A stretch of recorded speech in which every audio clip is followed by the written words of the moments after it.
so there are no misunderstandings moving forward. Thank you for being here, sir. Thank you, Director Ray. Thank you for being with us today. And I know you've been here for a very long time.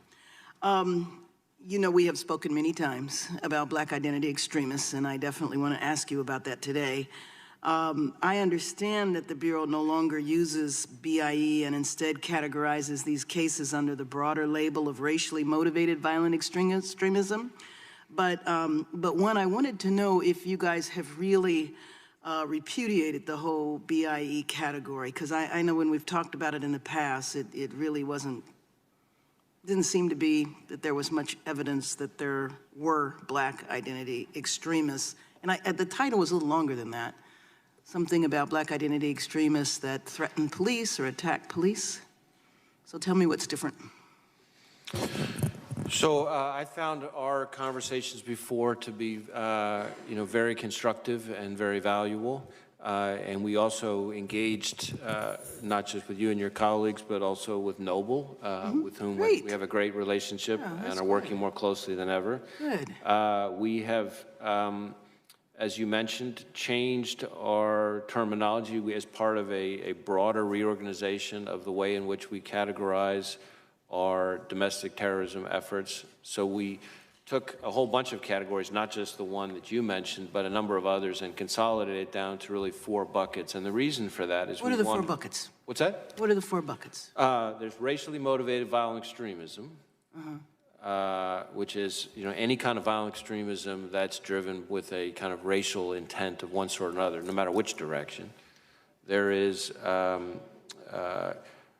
anarchism/government extremism. I may not have the label right, but that covers kind of variety of everything, sort of certain kinds of militia stuff all the way over to kind of more of the anarchist, maybe sort of Antifa-like kind of methodology. There is abortion violent extremism, people on either side of that issue who commit violence on behalf of different views on that topic. People on either side of that issue don't commit violence. Well, we've actually had a variety of kinds of violence under that, you believe it or not. But really, at the end of the day, and then the last one has to do with animal rights and environmental extremism. What's that? Those are the 4? Those are the 4. And the point is we wanted to underscore what I told you earlier, but we wanted to make it even more clear that at the end of the day, for us, it's not about the ideology, it's about the violence. That's where we weigh in. It's not that the ideology isn't important for us as Americans, but we only investigate violence and the crimes that go with the violence. But so under the racially motivated violent extremism, how many African American or Black groups are considered under there?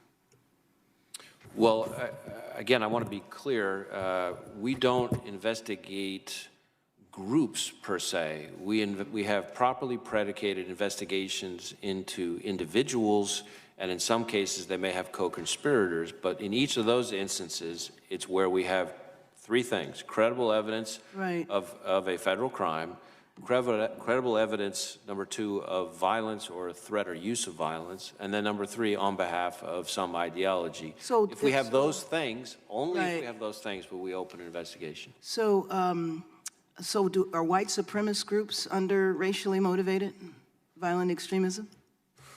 Or do white supremacists have a whole separate category?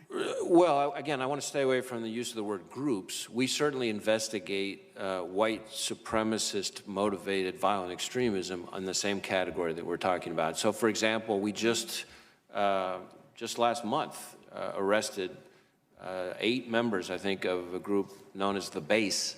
And there were arrests that were made not just in my home state of Georgia, but also in Maryland. Getting ready to go to Virginia, correct? That was that was the group that was on their way to Virginia?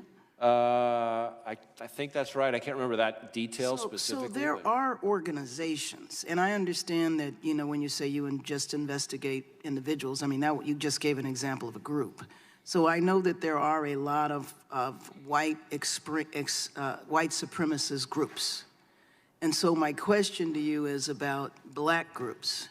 And so I don't know, maybe they're Black individuals, but under the category of Black identity extremism, formally, there were organizations such as the one in Texas and the individual in Texas that was arrested. He was incarcerated for a while, and then after being incarcerated and going on trial, he was released. He had activity on a website, and he also had literature when he was arrested. Are you familiar with the case that I'm talking about? We've talked about it before. I think so, yeah. So my question is, are there African Americans or Black groups or individuals that are currently a part of the racially motivated violent extremism category?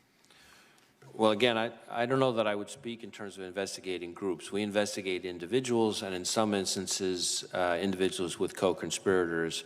And I would say certainly there are individuals who we categorize and track under the racially motivated violent extremism part of our program management, who are African Americans targeting others. So for example, you probably saw some of the reporting about the killing of the individuals in Jersey City, including the killing of the people in the kosher supermarket. I did.